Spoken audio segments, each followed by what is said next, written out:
chased and tackled by a father out shopping for diapers. Tonight, the sex offender known as the Trimet Barber is behind bars thanks to that Good Samaritan who recognized him. Jared Walter faced a judge this afternoon for this latest crime involving cutting women's hair on a city bus. KGW's Nina Melhoff was there, and lawyers had some real concerns about him getting back out, Nina.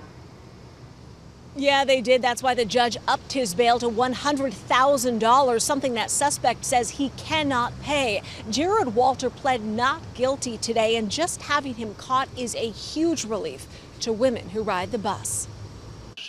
Mr. Walter, good afternoon. Jared Walter, a 5-time convicted felon with at least 3 incidents of cutting or touching himself while fondling women's hair in public places, will stay in jail. Women have very good reason to be insecure when they ride Trimet when Mr. Walter is out of custody. His latest victim, who didn't want to be identified, talked to KGW. I am worried that he will do this to more people and it'll just get worse and that someone will really get hurt someday. She was commuting home from work May 1st when she saw him board the bus and sit behind her. And I see this person very close in my space. So I turned around and I say, "What the hell are you doing?" And I see that coming out of the edge of his hoodie are a pair of scissors. So I start screaming at him, "Are you cutting my hair?" And he says, "I don't know what you're talking about." Walter has been wanted ever since. His mugshot on every newscast for days, and good thing, too. That guy walked out and I recognized him right away. Christian Coates was shopping with his young son at this Southeast Portland Walmart Wednesday when he spotted Walter, called 911, and started chasing him through streets and jumping fences until Coates could tackle him, then take these photos. He's like, "I surrender, I give up, please don't hurt me," or whatever. He probably helped a lot of people in the future who could have been attacked by this creep. Hours before Walter was captured, Trimet announced a reward for his arrest. The agency says what Christian Coates did was brave, dangerous, but much appreciated, and he'll be getting that reward. Well, my family could really use the money, that $1,000. I mean, I didn't do it for the money.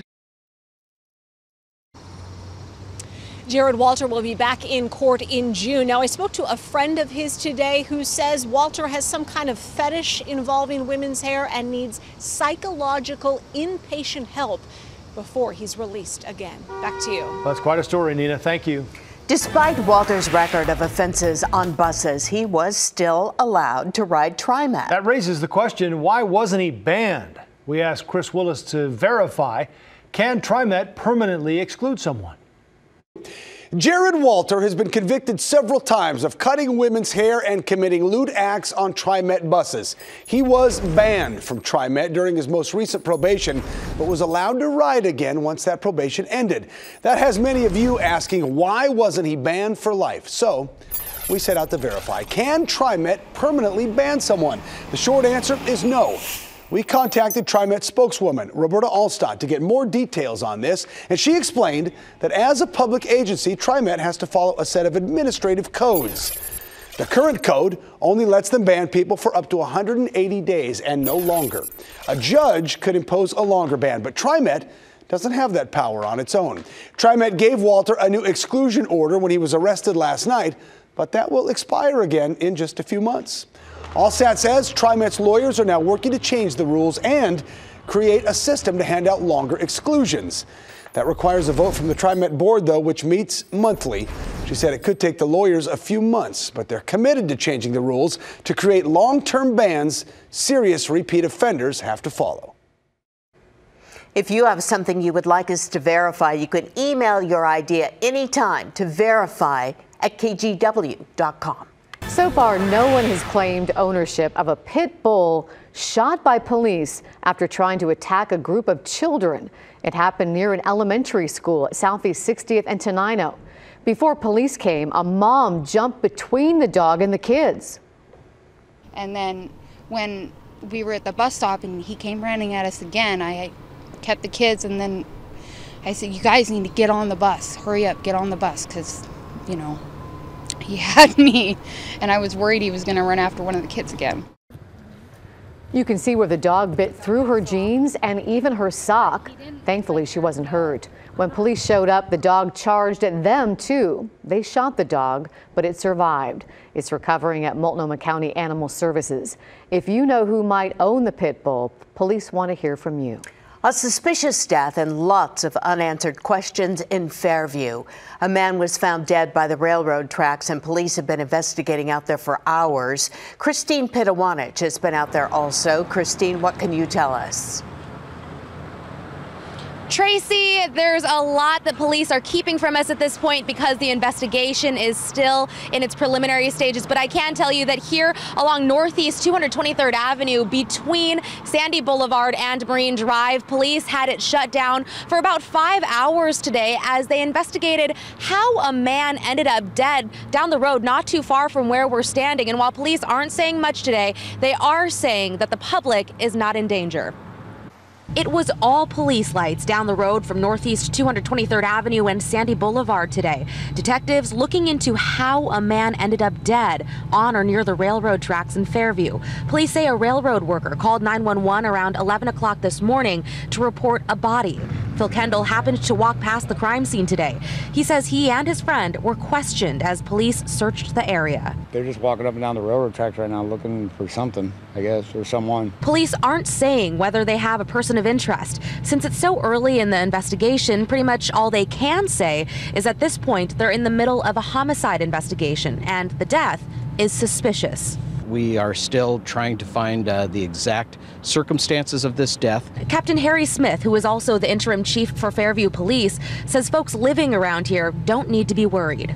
We are confident at this time that there is not an immediate threat to public safety to the citizens here in Fairview. And he says a number of people have already called in and been helpful to detectives. We did have some people in the area that called 911 in this case and provided us with very useful information that was communicated to our detectives early on that was greatly assisting us in this case. Investigators say they've identified the man and are trying to get in touch with his family.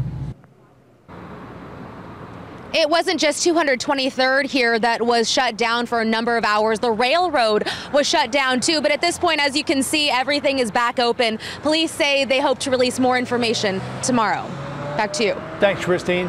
Authorities say Terrell Johnson was threatening people and acting erratically when they shot and killed him last night along Southeast 92nd. The Portland Police Bureau says the 24-year-old pulled a utility knife on one of the officers after a brief chase through Southeast Portland. Officer Samson Agir shot him several times. Agir and his partner, who was coincidentally his brother, AJ Agir, are both on paid administrative leave. That's standard for officer-involved shootings. Next, the Bureau will hold an internal review of the incident, and the case will go before the Police Review Board, made up of members of the Bureau, Community, and Independent Police Review Division. So you don't care about having hate flags on your wall? Huh? How's that hate flag? A Confederate flag is a symbol of slavery and lynching and raping of black people.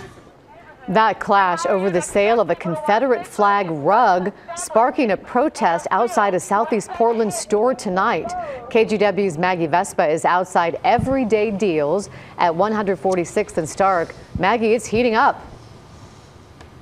Yeah, Laurel, it is. And kind of to that point, we were sort of right up next to this group of protesters, but had to move our cameras down because that group started playing some rap music from a car pretty loud, the chorus of which was F Donald Trump over and over. That obviously upset a lot of people and put us at risk of an FCC violation. So we moved a little ways down the block. So we're going to zoom in here and kind of show you the crowd that is formed here outside Everyday Deals on the street corner. About 3 to 4 dozen protesters upset about the sale of that Confederate flag rug. Then we have about 2 dozen more counter protesters who say they showed up to keep the peace and make sure that essentially the freedom of speech is protected. I want to show you some video now that kind of speaks to what actually started all of this. A woman, a mother of 4, Heather Franklin, 2 of her kids being African-American, walked into Everyday Deals yesterday and saw that Confederate flag rug. She asked a manager and several employees why it was there, if it could be taken down. She says they taunted and swore at her, called her a whiny liberal B word. She recorded it all on Facebook Live. They then followed her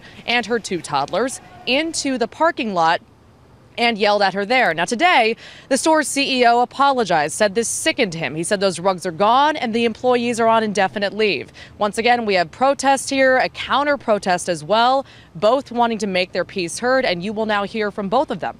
Take a listen. Because I feel that it is so wrong to intimidate people from speaking out against things like racism or bigotry or bringing any kind of attention to a problem. We don't want things to get violent, we do try to make peace, but we are here to stand up for ourselves, and because it is free speech. Yeah, so to that, we have seen people driving around with Confederate flags on their trucks. Those counter protesters saying they're mainly here because they saw violent riots during election week and on May Day most recently, so they want to make sure nothing happens here. We've seen no signs of any violence, just a lot of signs saying don't support racism, this business is racist, and a lot of signs about anti-fascism. So once again, protests here at Everyday Deals in Southeast Portland over the sale of that Confederate flag rug. Go ahead and follow us on social media and at kgw.com. We're going to stay here and see how this develops.